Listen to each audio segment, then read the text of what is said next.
Salam les gars, aujourd'hui tey dañu nekk ak le berger high-tech ci benn concept bu bees boo xamante ni ñuy tudd que de tech. On va parler que de tech, actualité technologie lan qu'est-ce qui se passe dans le monde du tech. Concept la bu bees boo xamante ni dañuy aborder lépp loo xamante ni dafa jëm ci wàllu technologie. Donc le berger high-tech. Salam guys, c'est le berger high-tech. Je pense que intro bi vous avez l'habitude d'entendre ça. C'est un tout nouveau concept, comme nous le on va parler que de tech. Donc, le tech, ça ne nous concerne pas, ça ne nous intéresse pas. Alors, nous avons un round-up d'actualité. Nous avons sur la table. Donc, il va nous dire et vous allez beaucoup apprendre. Stay tuned, vous en verrez plein les yeux. Donc, on va plus tarder. C'est une première question. Le berger high-tech, moi, dans le Sénégal, niveau technologie, par rapport à yeneen acteurs yi nga xamante ni ñoo nekk dans le monde. Alors, tu me vois sourire parce que question bam solo là, c'est une question qu'on doit poser à tout le monde. Parce que technologie dañoo gis ne dafa am course effrénée bu am ci àdduna bi. Donc tey que ça soit France, États-Unis, Chine, Japon, boo seetlu sax France, Europe bi. Donc technologie mu ngi leen di commencer échapper di dem côté Asie bi. On voit que la Chine est en train de faire des miracles, que ça soit ci côté voiture autonome yi, drone yi, etc. Ñu gis ne il y a des pays, par exemple, le pays le plus digitalisé, Lettonie, le Danemark, le pays le plus digitalisé au monde. Alors, je pose une question, parce que aussi alors, nous sommes très en retard. Quand on parle de l'administration, on est extrêmement en retard. Parce que l'autorité et ñi nga xamanteni ñom ñoo nekk ci bop administration comprendre ñu lan moy technologie parce que technologie Sénégal daf ko jappé ay gadget ay caméra téléphone drone etc. alors que dafa ci li nga xamanteni moy moteur wala levier de développement bu gëna gaaw ci dëkk parce que ça nous permet de gagner un temps fou, un temps de malade. Mais bon, avec les projets actuels du gouvernement a lancé le New Deal, espérons que voilà, dinañ comprendre l'enjeu de digitalisation. Mais pour te répondre, on est très en retard. On est en retard par rapport à yeneen dëkk yi boo xoolee. man dama seetlu ne ñëpp a ngi ci fichier électronique bi. Bien sûr lépp lu ñu soxla ci document administratif, extrait de naissance. affaire yu bëri da ngay ñëw dañuy interroger système bi. génneel la ko en un rien de temps. xam nga loolu lu koy waral. c'est-à-dire liggéey boo koy def dafa am fooy commencer. li ngay wax loolu la ñuy woowee identité unique. la mooy identité unique nit ku ci nekk da nga war a am benn identification bi nga xamante ni mooy regrouper say activités yëpp. tey boo demee États-Unis moom la ñuy woowee social security number. c'est un numéro bi nga xamante ni tey policier bi bu la jàppee bu ko dugalee. même say virement yi nga doon def ci mobile money yi. hôpitaux yi nga jaar téléphone bi nga leb versement yi nga def lépp dafay feeñ. waaw c'est ça. moo tax hélas foofu kenn dafa bëgg nit di daw te duñ la jàpp. non loolu la maanaam sa fichier bi nga xamante ni mooy sa numéro de sécurité sociale. c'est rattaché ak sa lépp sa compte bancaire sa adresse email sa adresse bi nga dëkk ñaata doom nga am. ndax yow defkatu délit nga. wala ban genre nit nga. donc fexe nañ ba rattaché si képp koo xamante ni citoyen nga. boo xasee ba juddu rek da ngay am li ñuy woowee identité numérique. absolument numéro de sécurité sociale. yëpp te sax gis nga sànq maa ngi la naan asiatique raw nañu américain ci côté boobu. asiatique dañoo dem ba rattaché ko ak li ñuy wax face ID nekk ci téléphone yi maanaam reconnaissance faciale. ñoom soxlawuñ sax di dugal numéro. juste à travers ce visage automatiquement boo rombee seen caméra bi da lay reconnaître information yi mooy génn. dem nañ ba ñoom paiement sax léegi c'est à travers la paume des mains juste pour te dire que ñoom dépassé nañ identité numérique wala identité unique boobu noonu. loolu boo xoolee par exemple identité numérique. je me souviens am na ay documentaires yoo xamante ni moo doon seetaan envoyé spécial. la France ñu ngi ko maîtriser peut-être ay 2006 2007 fekk na ñoom identité lépp loo xamante ni identité numérique la. ñëpp ñi ngi ci biir fichier électronique bi. bu fekkee dafa am kenn ku def benn délit wala yu demee noonu. xam nga contravention quoi que ce soit. lépp ñu ngi koy gérer à partir de base de données boobu nga xamante ni moom la ñuy yor directement police am si accès corps administration ñëpp ci am accès. léegi man ce qui me fait rire mooy chez nous da ngay dem soxla quitus ñu ne la demal impôt et domaine boo demee impôt et domaine ñu traité la ko jox la quitus bi ne la nga dem trésor fay. juste pour te dire que c'est deux directions yu nekk ci même ministère. mais amuñu base de données bu leen lié donc yow citoyen bi yaay mujjee jël kayit bi dem fële pour defaat lii jëlaat kayit bi delloo ko. pour justifier retard bi ñu am. c'est extrêmement nga war a fay dem SDE facture bu ñu lay jox SDE bokkul ak bu ñu lay jox Senelec bokkul ak boo demee transfert d'argent Elage bu fay nekk bokkul ak boo demee tey banque di leb encore ñu laajaat la ay këyit et cetera et cetera et cetera. interconnectivité boobu noonu ngay wax noonu. dafa am solo te gis naa ni. ñi ngi perdre ay milliards yu bëri ci côté boobu noonu. parce que on n'arrive pas à connecter les différentes structures yi nga xamante ni ñooy organe état bi. donc loolu dafay jouer bu baax dañuy perdre temps perdre xaalis. xam nga. ba pare te nga gis ay nit ñoo xamante ni ils peuvent passer toute la journée ci loolu di ko dox di ko wax xam nga di ci sonn mais yow boo xëyee war a lijjanti papier da ngay stress. donc Berger gis nañ da nga participer ci li nga xamante ni mooy le New Deal technologique dañu bëggoon tamit nga wax ñu loolu lan mooy enjeu yi ak lan la mën a indil Sénégal ak lan lañ fa wax pour nga rappeler ñu toujours parce que ça parlait de tech. Parfaitement, donc ça fait partie des projets les plus ambitieux et révolutionnaires. Mais bon, ça reste quand même un projet parce que mon projet tant que duggul ci phase de réalisation du ma ci mën a teg baaraam. Mais projet bi en tant que tel c'est un projet hyper ambitieux parce que loolu le Sénégal soxla en fait pour développer, pour avancer, pour franchir yenn pas yu bari. Man dañ ma invité woon en tant que créateur de contenu. Parce que comme j'ai l'habitude d'aller ci ay foire di xool lu fa nit ñi di waxtaanee ma koy firi en wolof pour sénégalais lambda bi nga xamante ni dafa am droit de regard ak compréhension ci li nga xamante ni moom mooy projet bi. Alors projet bi en grosso modo c'est-à-dire dafay ñëw digitaliser administration bi de bout en bout je dirais moom digitaliser li nga xamante ni moom mooy vie wu sénégalais bi. Parce que gis naa ci benn partie bi nga xamante ni xaw ma ndax dañ ko cee def pour xumbal rek mooy partie bi nga xamante ni donc boo demee hôpital par exemple di accoucher automatiquement donc ki nga xamante ni moom mooy sage-femme bi donc dafay jël tablette am saisir information xale bi automatiquement mu envoyé ko directement mairie de ce fait yow parent bi après da ngay dem mairie boo demee mairie système bi généré la automatiquement li nga xamante ni moom mooy këyitu juddu xale bi. extrait de naissance. Extrait de naissance. Après je me suis posé la question à savoir au Sénégal on a l'habitude d'attribuer des noms 7e jour naissance su xale bi. Je sais pas si ils ont pris en compte ça.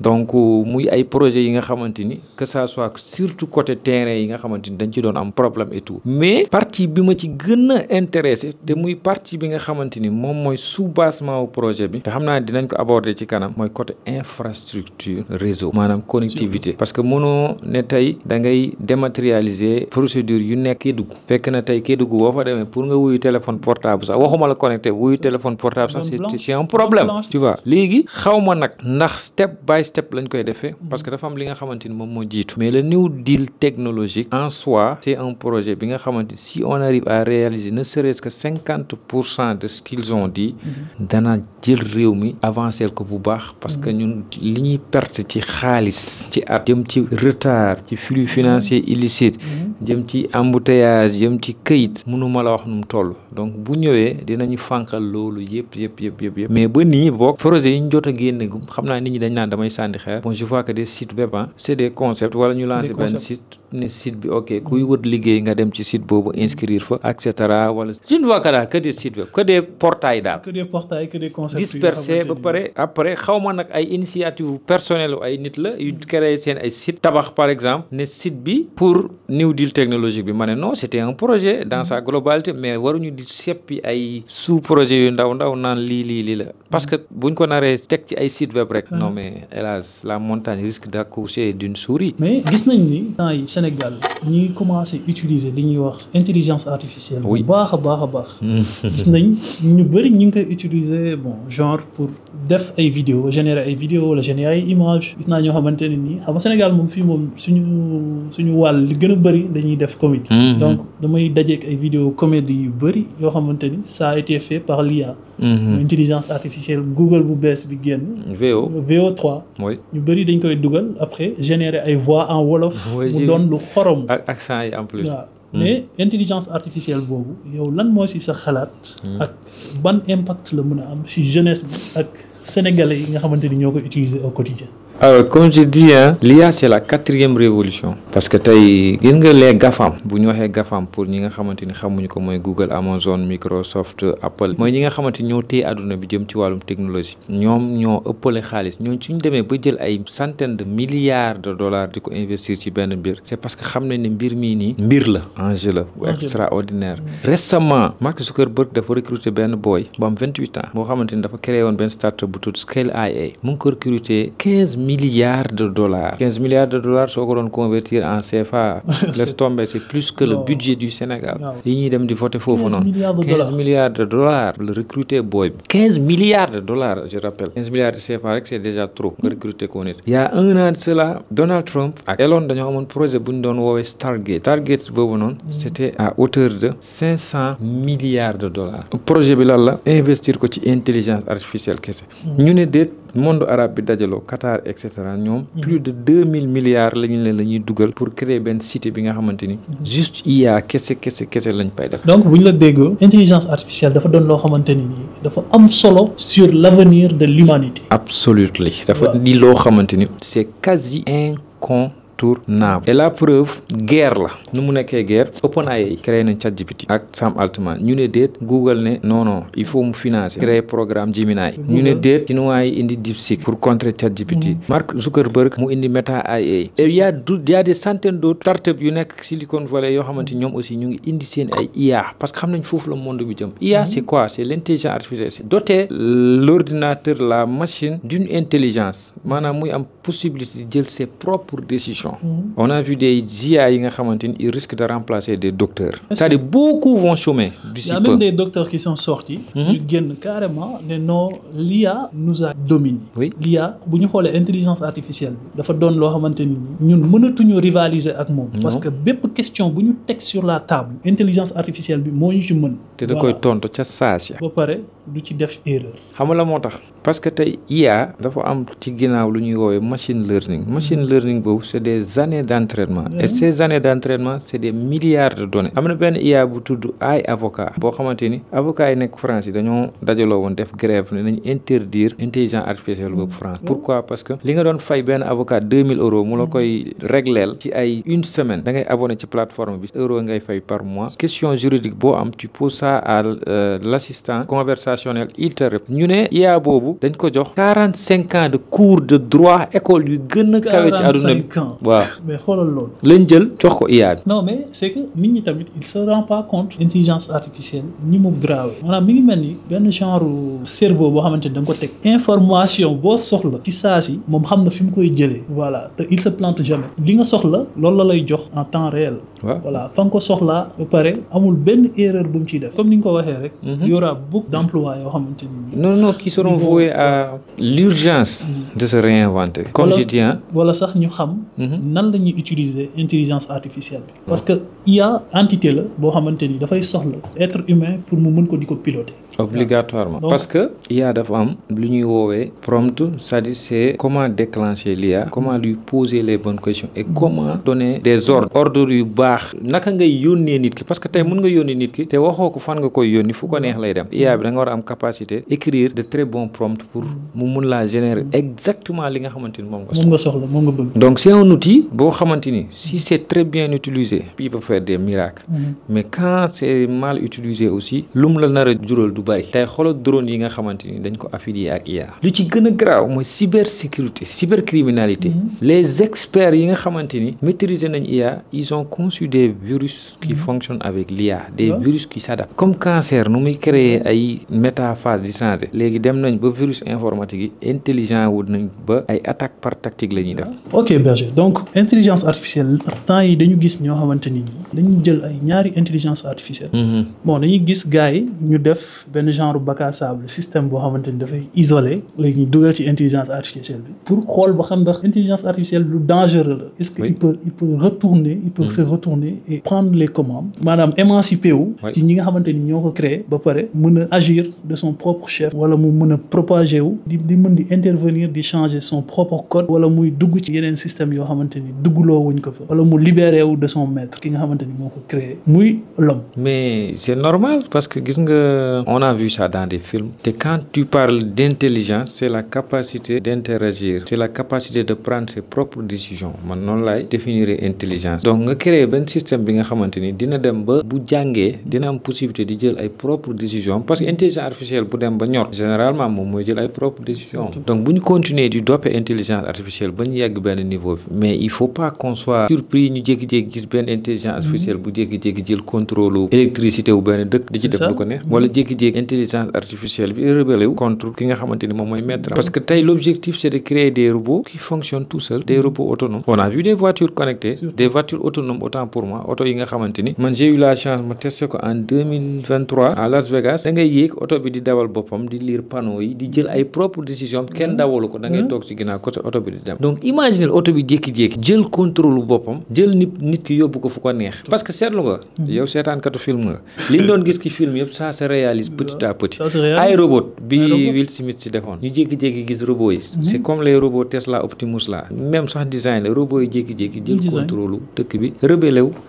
donc c'est bien de prévoir ces hypothèses là parce que on est à 2 pas d'arriver à ça. boo xoolee instant yi chercheurs yi ñi ngi nekkoon di def genre expérience yu demee noonu mais gis nañ ni intelligence artificielle bi jël na le contrôle changer son propre code parce que dañ ko menacé ne ko dañ lay désinstaller après pour que gars yi bañ ko désinstaller il a essayé de se multiplier. même en informatique on a vu des virus yi nga xamante ni yenn antivirus yi dootul fonctionner ak ñoom. donc c'est exactement la même chose. il y a danger côté partie sombre intelligence artificielle peut-être que foofu lay nekk ñu dem ba am na benn vidéo bu ma gis je sais pas si c'était fake ou pas je voyais 2 IA yu ñu tegoon côte à côte ñu jékki-jékki rek changer langage di waxtaan en mode je ne sais quoi. je sais pas si c'est fake ou pas.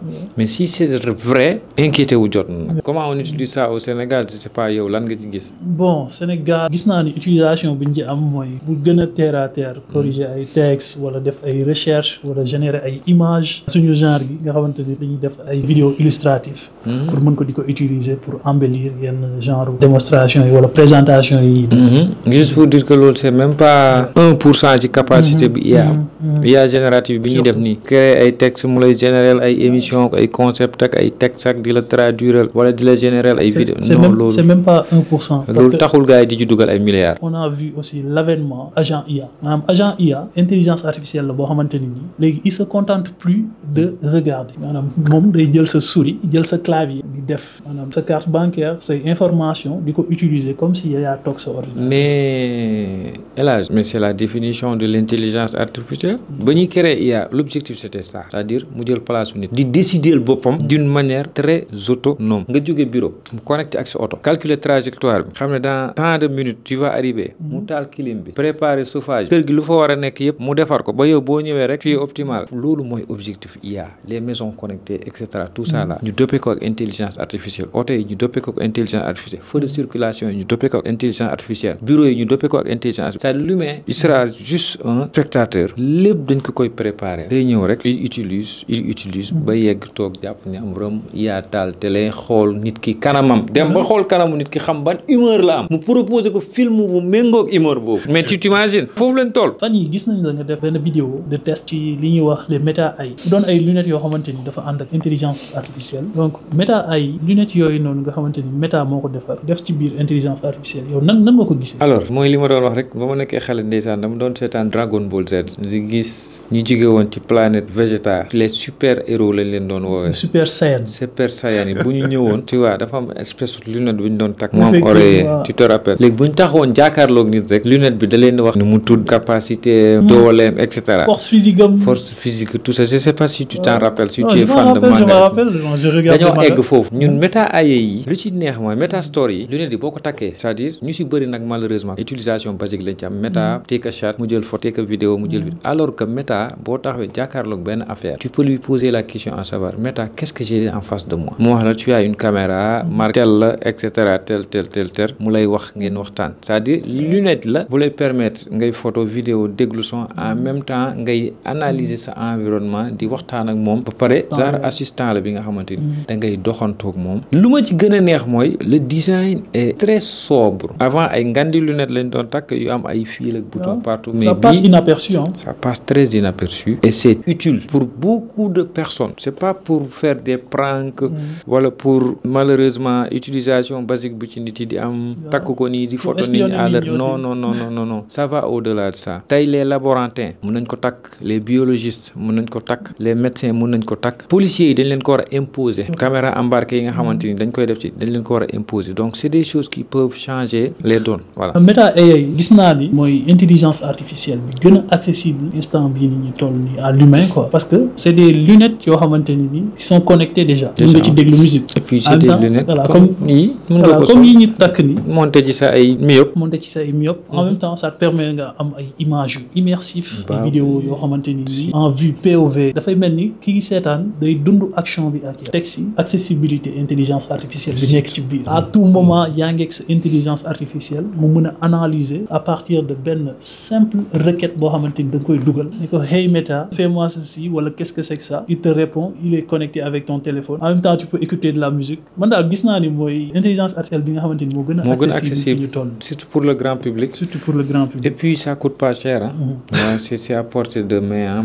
Bon c'est à portée de main pour ñi si am idée ak utilisation bu am njëriñ waxuma photo ak vidéo rek c'est-à-dire am assistant AI tout le temps parce que tey jii nii man mun naa dindi sama lentille yi nekk sama verre yi def ko ci verre boobu di ko utiliser di doxantoog moom c'est des lunettes de vue c'est ça qui intègrent l'intelligence artificielle tout court comme ni nga koy waxee rek Mark Zuckerberg mi ngi wax ne aboutissement smartphone parce que boo xoolee smartphone instant bi berger smartphone dafa atteindre benn plafond de verre boo xamante ni amatul évolution dañu waxante dëgg la plupart smartphone peut-être lan mooy doon évolution bi mooy ñi ngi ci intégrer ay intelligence artificielle ñi ngi améliorer appareil photo bi ñi ngi améliorer écran bi mais tôt ou tard ils vont se heurter à benn plafond boo xamante ni mënatuñ ko dépasser léegi yow loolu lan moo si sa xalaat ak lan moo nar a nekk mujjantalu téléphone boo seetloo 3 dernières années yi nii muy iPhone muy yeneen marques yi évolution wu téléphone portable yi tu sens nettement qu'en fait ils sont à court d'idées. Comment ça à court d'idées? Ils jouent sur peut-être la photo wala ne la ok léegi puce jël nañ puce tel remplacer ko par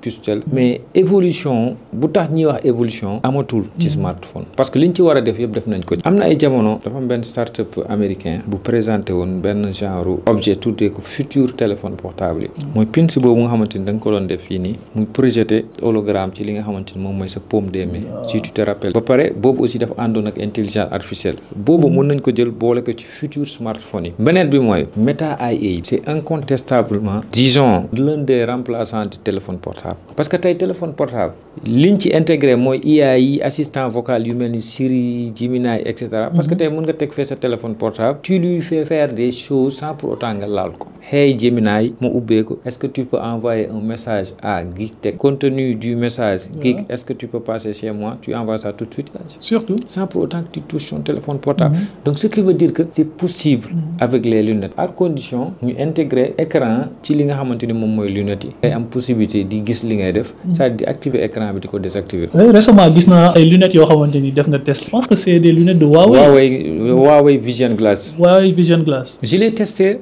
à Las Vegas. benn start-up chinois ñoo ma takkal lunettes yoo xamante ni comme lunettes yi la mais da nga am possibilité di lire ay messages. Tu te rappelles prix wu Apple Vision Pro yi. $4,000. $4,000 presque 3 millions de francs CFA. casque la boo mën a takk di dox ci mbedd mi di gis en même temps boo soxla réalité augmentée bi nga activé ko. Quand ils arriveront à prendre cette technologie là toute cette technologie ce cocktail technologique ñu def ko ci lunettes yi ben c'est fini pour les smartphones pour les ordinateurs même looy doy ordinateur bu surtout li nga bëgg a expliquer mooy bu ñu eggee ci stade boobu lépp loo xamante ni nii ordinateur la lépp loo xamante ni smartphone la wala tablette tu les auras directement intégrés ci say lunettes donc ça sera comme ni nga wax ay projection holographique boo soxlaa benn clavier tout de suite nga projeté benn clavier directement ci kaw table bi nga saisir li nga bëgg mën nga am ay écran yoo xamante dafay génn ci say lunettes. Je sais pas si tu as testé l'Apple Vision Pro mais sa kër lay transformer en studio sa frigo mën nga fa afficher benn écran def fa li fa nekk boo jàddee fii nga am beneen ordinateur tu as la possibilité de mettre des écrans partout et de travailler en temps réel ba pare mu yónnee ko ci sa MacBook ba pare sa benn MacBook Pro wala Air bi nga yor léegi loolu c'est révolutionnaire parce que boobu seul lu ma ci gis comme limite mooy fil boobu ak batterie bi ñu bëri utilisateurs yu bëri ils se sont plaints Apple Vision Pro bi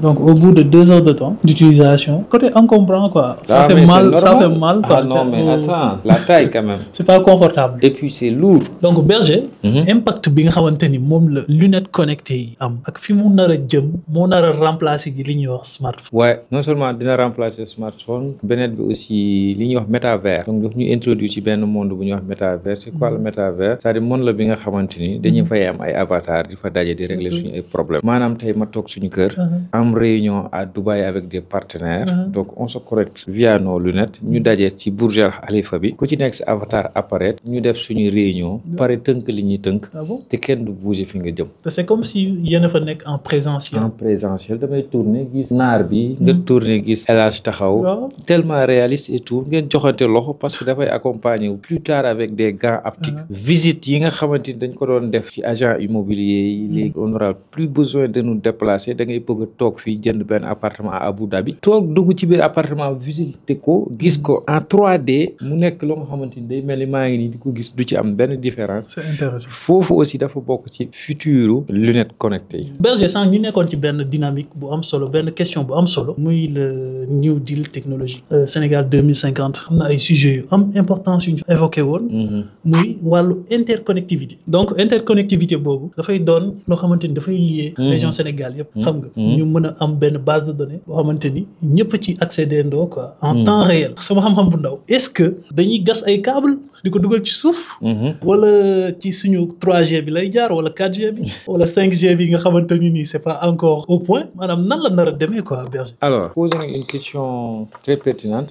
parce que l'objectif en fait du New Deal technologique côté connectivité mooy région yëpp yàpp ci connexion parce que fu mu nekk nii dafa am benn disparité bu grave bu fi am Dakar moo fi am full connexion au débit boo demee Kédougou tu as du mal à communiquer waxuma la pour connecter wu c'est normal. dégg naa sax ñoo xamante ni dañuy yëg ci kaw garab yi pour mën a am réseau. si ça existe am na léegi pour nga mën a dématérialiser nga permettre ki nga xamante ni dafay def e-learning parce que l'enseignement du futur aussi dañ ko ci évoquer mooy nit toog këram di jàng te loolu yëpp ci internet lay jaar nga bu ko déployer Kédougou wala nga bu ko déployer Kébémer wala nga bu ko déployer Fongolem mais il faut am benn base c'est quoi la base une bonne connexion maintenant cette bonne connexion là dafa am infrastructure bu muy laaj infrastructure yu bëri na façon sànq yaa ngi wax gas parce que fibre bi ci suuf lay jaar waaw fibre bi c'est suuf la jaar te c'est des kilomètres de câble yi nga xamante ni da nga ko war a déployer sinon à défaut de ça tu déploies ce qu'on appelle des BTS te antenne BTS yooyu fil bi aussi dafa am fu muy jaar ba yegg ci antenne BTS soog a mun a disperser li nga xamante ni moom mooy onde yi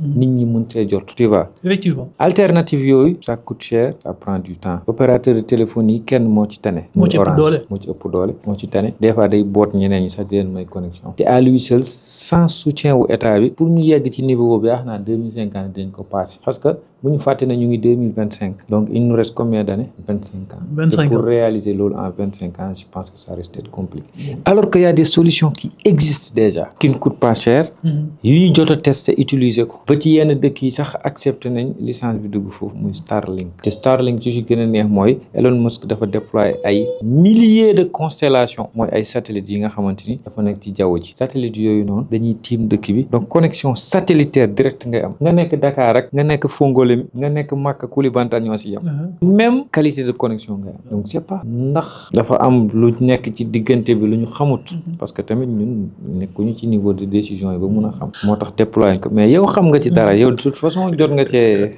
yëngu testé nga yëngu nga ci te xam nga mais man nag de mon point de vue Berger je pense que ni New Deal technologique bi gars yi mënuñu ko réussir sans pour autant ñu intégrer li nga xamante ni mooy Starlink wala genre solution yu mel noonu parce que su fekkee ni dañu nar a jël ay kilomètres de câble ñu koy gas di ko dugal pour mën a def li nga xamante ni mooy liaison région interrégionale problème la nar a doon problème de temps problème de coût problème d'infrastructure wala sax ñuy dem di jéggaani ñoo xamante ni dañ ko nar a def te je pense pas que dinañ mën a atteindre li nga xamante ni mooy objectif yi donc à coup sûr il faut qu'on s'ouvre de toute façon ñi fi nekkati aussi ay équipement wu Huawei la ñuy utiliser donc je vois pas de mal parce que aussi ñu associé américains yi ci business boobu noonu parce que adduna bi aussi c'est comme ça hein cocktail de technologie ngay utiliser pour développer li nga xamante ni moom mooy sa service public ci côté cybersécurité aussi Berger maanaam léegi ñun gis nañ ni suñu données yu bëri loo xamante ni comme lu jëm ci wàllu administration bi suñu fichier électoral suñuy données biométriques du ñun ñoo koy détenir du ñun ñoo ko sauvegarder sur place donc tey bu fekkoon dañu am coupure wala quoi que ce soit yoo xamante ni nii duñu mën a accéder ci serveurs yi nga xamante ni fa lañ denc suñu base de données yooyu problème lay doon donc yow loolu lan nga ci xalaat ak yan solution lañ mën a def pour rendre ça accessible ba pare mën a sécuriser loolu nga xamante ni c'est très important ci bépp dëkk boo xamante ni da nga bëgg moom sa bopp am souveraineté. On n'a pas le droit de centraliser wala de parler de souveraineté quand on n'est pas sûr d'avoir une bonne sécurité parce que tey boo fi centraliser te amoo sécurité bu war gars yi hacké musiba am parce que lépp la ñuy off moo tax su may dégg ci seen ay discours ñuy wax digitalisation, numérisation, sans pour autant évoquer la cybersécurité. Je me dis que non, mais attends, c'est pas possible. Non, c'est ça. Mënoo tabax sa kër ba mun a boy def fa say équipement defoo ci buntu. Wala nga def ci buntu defoo ci serrure tëj pour profane yi mun a comprendre li may wax. La cybersécurité est un élément clé et essentiel. On a construit des data centers au temps de Macky Sall, Diamniadio. Première erreur bi ñu def, on ne communique pas sur la position géographique d'un data center. Guerre day am, gars yi largué fa bombe mu jeex.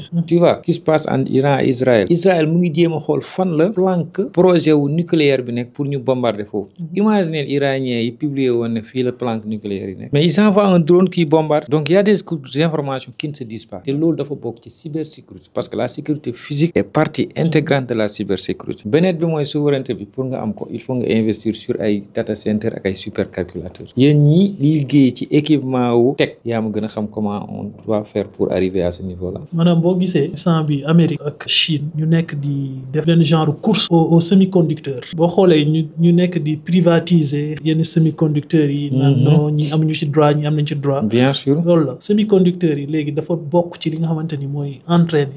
Intelligence artificielle. moom mooy puissance de calcul. dëkk bi nga xamante ni nii moo la gën a indépendant ci côté semi-conducteur moo la gën a mën a def ay innovation technologique. Parce que la seule ville ou bien le seul pays qui produit des puces les chipsets là mu ngi Taïwan. mooy société bi ñuy wax TSMC. moo gën a jege asiatique moom moo tax boo seetloo ñoom ñu am facilité actuellement di créer regarde par exemple récemment tu as vu Huawei tu as vu Xiaomi tu as vu OnePlus téléphone yu gën a performant yi côté Asie bi la ñuy jógee. Je sais pas si tu as fait la remarque. C'est ça. te dañuy am facilité intégrée ci puissance tey téléphone bu ñu la wax 32 gigas de RAM kan moo ko doon imaginer avec une facilité de fabrication bu extraordinaire. Xiaomi ça fait combien d'années ba mu existé ak léegi ak xooloo tey nu mu commencé di trôner regarde Honor et cetera. C'est que instant bii nii dañ nekk di dund benn tournant boo xamante ni nii léegi côté puce côté électronique maanaam TSMC instant bi dañ ci am ay avancement yoo xamante ni nii boo xoolee Donald Trump sax la plupart instant bi li mu defoon ne dañuy privatiser jël suñu entreprise yi nga xamante ni nii dañuy jéggaani di importer léegi dañ leen di indi ñu nekk si dëkk bi di produire ci dëkk boo xoolee loolu moo taxoon muy xëccu ne léegi droit de douane di imposer waa Chine di imposer yenn composants yi nga xamante ni dañuy jógee ci biti pour entreprise yooyu noonu nga xamante ni dañ demoon implanté wu ci biti yeneen dëkk yi pour daw yenn taxes yi ak mën a dellu ci waat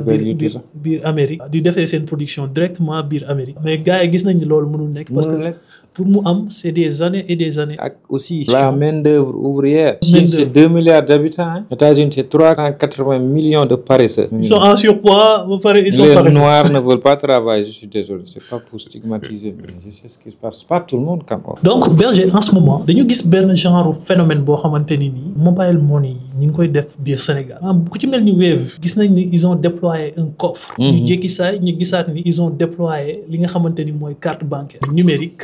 bu nekk à partir de l'application.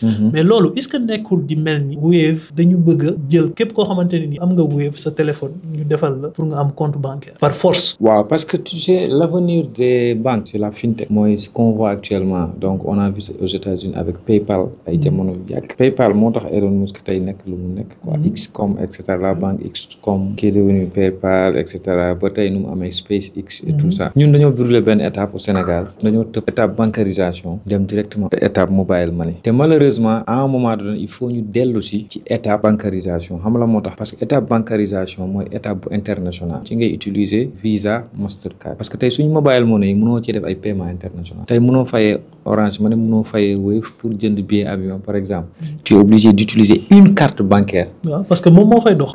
mooy Visa Mastercard amul leneen par la force. moyen de paiement international. Tu vois te taux de bancarisation en Afrique c'est faible léegi nag on s'est vu rattrapé par l'histoire maanaam dañoo commencé di bëgg di jënd ay billets en ligne commencé di dugg ci commerce électronique bi commencé di bëgg di jënd ay matériel Alibaba Amazon et cetera et tout ça tu auras besoin d'une carte commencé di jënd ay stockage de données parce que tey sa iCloud day fees nga bëgg a jënd da ngay bëgg a abonné Netflix te sa carte ngay utiliser da ngay bëgg utiliser Amazon Prime carte ngay utiliser banque yi commencé woon nag mais malheureusement ni ñu ko doon defee baaxul parce que ñoom joxuñu woon la possibilité client bi muy charger boppam à travers mobile money carte am léegi ñaar ñi fi ne di xoole ba keneen jóge fële beneen troisième acteur Jamo indi carte ba pare utiliser seeni API pour charger malheureusement les frais sont exorbitants voilà léegi loolu moo indi ku mel ni Wave ne léegi man maa ngi jël sama API yokk Jamo di ci recharger ay carte am moom yu mu indi di ci am ay frais yu ëpp il a eu l'idée de créer aussi une carte digitale je sais pas si les cartes digitales vont fonctionner avec les plateformes internationales.